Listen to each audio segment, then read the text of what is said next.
power. Politically, economically, so forth.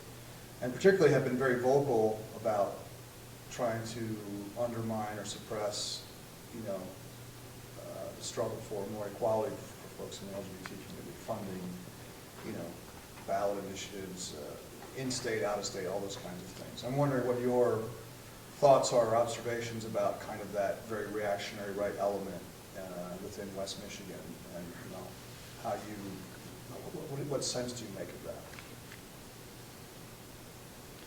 See, I tend to think in different ways. Like I said at the beginning, since I stepped into Grand Rapids, I lived in Kalamazoo for about 7 years because I was in a bubble. The university wasn't that, and in there wasn't out anything like that.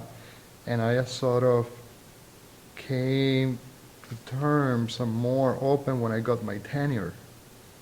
So I waited for along those late bloomers. But I have always joked about Grand Rapids and Michigan.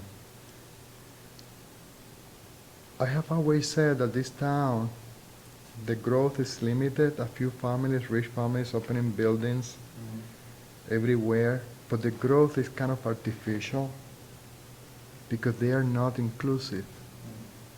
Because they don't incorporate different ideas and welcome people. Even I have had family who come to visit here, and they say, never again. This is not only cold, but people are cold and rude. And they have an accent, or they hear people talking in a different language. They just automatically assume that you're an immigrant. And I'm like, they're spending some money. Isn't that good for the economy? So I had to step in. And again, you know what? Most of these people are not educated, really. They're educated in a way. Whatever convinced them, they read a lot of books, but they read novels and stuff that are not going to do any good for them. I think it's all about inhibiting competition. I have always said that they're not only after gays and lesbians or the gays and lesbian community. They're after anything that poses them a threat. Immigration, not immigrants from Canada, Latinos. And the news, they think that they're doing some good about how hard Latinos work and how well they fare with this last census and the housing market and all that. Well, that create more problems when these kind of conservative entities read about it, because it is all about inhibiting competition and subtracting from you as much as they can. You have to pay taxes, you have to pay fees, you have to pay just like everybody else's. But in a way, they find their ways to prevent you from participating or benefiting from those rights that you have. And then in the case of gays and lesbians, to me that is an orchestration to inhibiting them to receive the benefit that they're entitled to. I think that is more economics, political and ideological than anything else.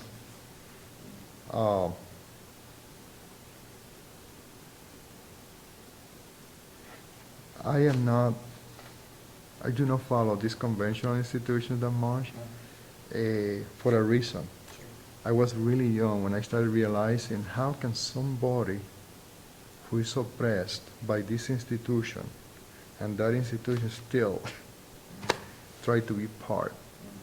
I just doesn't make any sense. From the very beginning, I was kind of in trouble with my father and my mother because I had been kicked out of churches and places like that because I just questioned people. I have been questioning them all along. And so I'm free on that part. Sure. I don't worry about. And other people may see it differently, but I do think that it boils to economic, a predatory capitalism that feeds on itself. But first, they try to take more from the already weakened. And you pose yourself weak, then they have the golden opportunity in disarray, divided,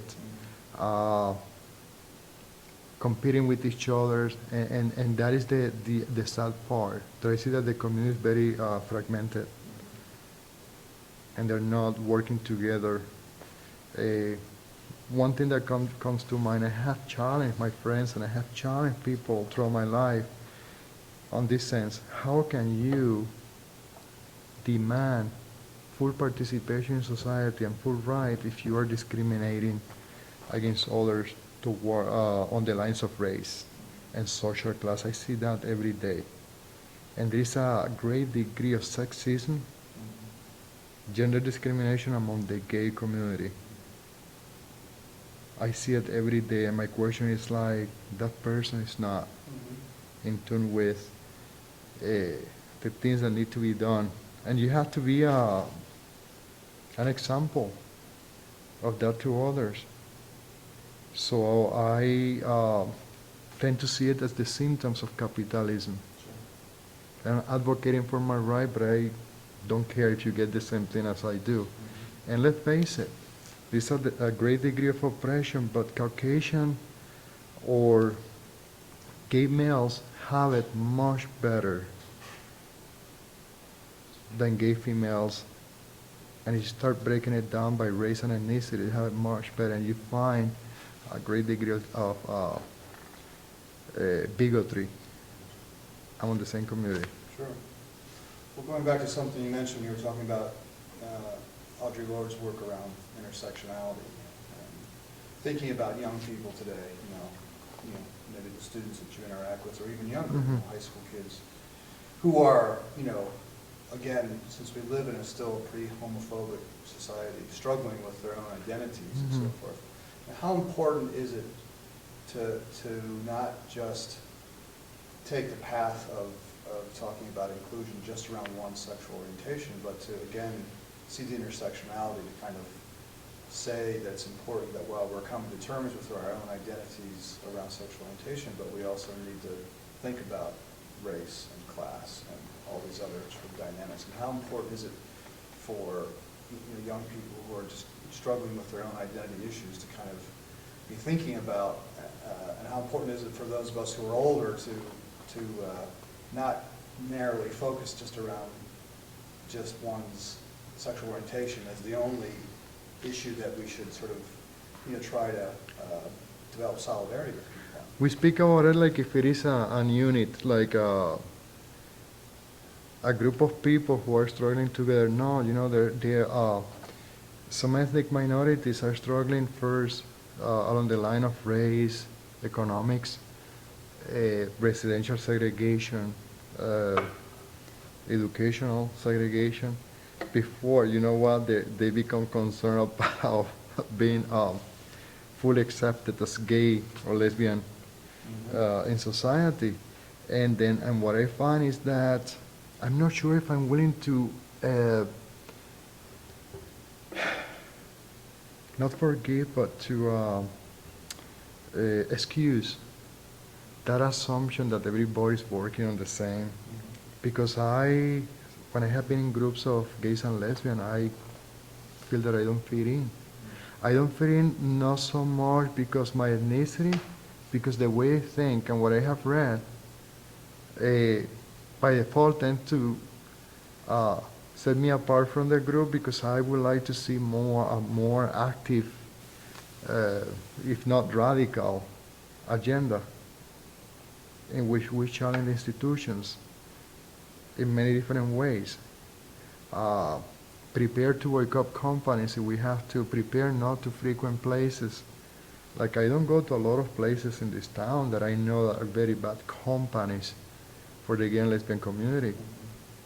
And when I hear members from the same community who say, well, I go to this place because it's convenient, I'm like, this is the end of civilization. I cannot, in my mind, I cannot understand what is going on here. But then going back to the intersectionality, I find that this upper cross among the gays and lesbian community tend to speak for the others without little regard about the other strikes or conditions that the other groups have to work with. And I find that there is many divisions among those communities, okay? And little regard for them, because all you have to go is to go to one of these gay bars and you hear people talking, oh, let's go to Little Mexico. And I'm like, Little Mexico? What they're talking about is like the corner where Latinos tend to cluster. I'm talking about years ago, but I heard that in a local warehouse store recently, you know? And I'm like, what do they mean? Oh, because they have some products coming from Mexico, whatever, you know? And then we tend to subcategorize ourselves and therefore justify separation. And it's not good, because that weakens the community and give more leverage and power to the oppressor. But I still believe that that suppression of rights and taking rights away, these communities have already been weakened through the years by disinvestment, by impositions of oppressive practices, by promoting a very brutal and damaging ideology among the so-called heterosexual community. And I would love to tell you things are changing, things are better now, but I'm afraid to tell you not. It's just that these oppressive institutions have found ways to consolidate this grip that they have on this ideology, and now their power is so great that they're in the position to take even more from those communities. And among all the institutions that I can blame first, I know that we have been disinvesting in the educational system for a reason. It's not coincidence. You can tell me that there is no money, that there is less resources. I tell you, in order to control populations, you have to take the education away. First element. And then top it with an insulating media. These poor people, they don't even know what is going on around them. It's all about a hologram, little material things, to the extent that they're more concerned about how they look than what do they eat. And I'm not talking about the gay and lesbian community, I'm talking about in general. And what you see around is like a hologram, right? I don't know if you read Deer Hunting with Jesus, right? Many times over. And then a mayhem. This book titled The Empire of Illusion by Chris Hedges. Hedges, one of my favorites. So, and then all of them tend to tell you a story, but it can get even glimmer when it comes down to those oppressed communities. Because in order to give this illusion that you fit in, that you're unequal, then you go to a great length. Yeah, and I'm very critical to that too. When we submit ourselves to the point that it's humiliating to be accepted, I say no, thank you. So, all in all, I tell you that it's very difficult sometimes when you feel like somewhat alienated by having 3 strikes, but also alienated in your community because you're too radical.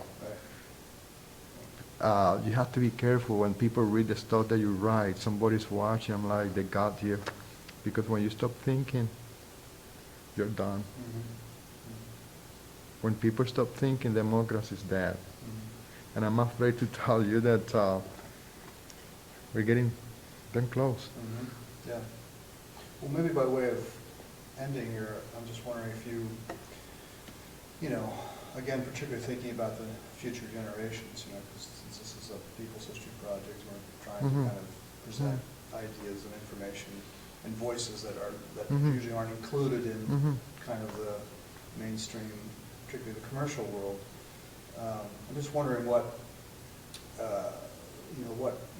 thoughts or what advice you might have to young people who may, who are struggling with the same kinds of issues 10, 20, 30 years from now. We're talking about different age in time. So I believe that it becomes more difficult. These kids are bombarded from the very beginning with entertainment and delusion, what I call social delusion, so it's even tougher. But I put myself in the situation, if I figured it out when I was a young boy, I'm not sure why I was challenging the status quo. Did I know something about myself? That's the question that I ask myself, how did I learn so early? I mean, I'm talking about 9, 10, 11, okay? I do remember my siblings watching cartoons. I was already a gardener and hunting for exotic fruits. We say hunting because you have to go to these forests and fishing. So I set myself apart. I'm not sure why didn't I fit in. I noticed that I wasn't represented, even in Puerto Rico. I was born in Florida, but I grew up in Puerto Rico. And very early, before I completed high school, I was already reading. All books, anything I could. We were so poor. We were in welfare. It wasn't always like that, but my mother lost her job and my father left. And then I had already in my mind that I wanted to go to the university, but I didn't know how. An uncle of mine showed me how the university students look like, and in my mind I was like, I think I can beat that. And then when I got my bachelor's degree in the best university, University of Puerto Rico, in Puerto Rico, I went on. I came here to Kalamazoo with no money, without speaking the language, and I got myself a PhD. Now, going back to your question, I call it liberation, intellectual emancipation, but how do we get to that point to convince these kids that educating themselves in the subject matter is the key, and that they have to challenge the very same institutions that oppress them? Of course, possibly we cannot use the same terms, but I understood those terms already. I have professors that at the bachelor level I have to read the Communist Manifesto, the Capital. I have to read all those texts that they gave me here at the PhD level. I'm like, how is it possible? Ritter, Foucault. I read that here at the PhD level, and I have read all the stuff already at the bachelor level. So when you start reading so early, and to negotiate at the space, but you can only be able to do so if you understand that the whole thing of coming out and how we try to push it in Western societies, perhaps it's not necessarily the best way to do it. If I come from a family who had some resources, common sense could have dictated, well, then I will wait until they pay for my bachelor degree, you know what I mean? Or I will do something interesting, not to take them off. But yeah, being myself. But here it's very difficult because the internet, I like the internet and I use it a lot, but the cable TV, people are willing to pay hundreds of dollars for cable. I don't have TV, I don't have cable in my house.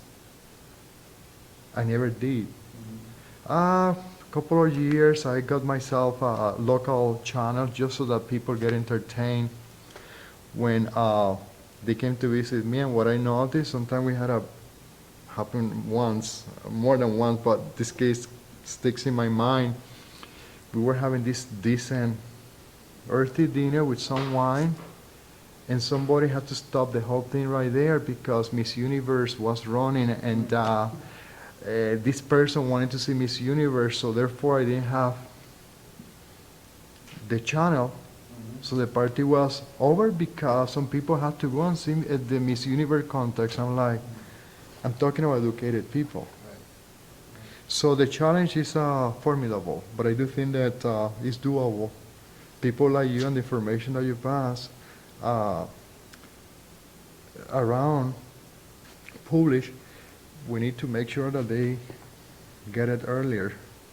I do it in the classroom, but I do think that some of the damage is already done. Sure. Right? Okay. Well, thank you so much for talking with us, Dennis. Hope this was as useful for you as it was for us. It is my pleasure, yeah.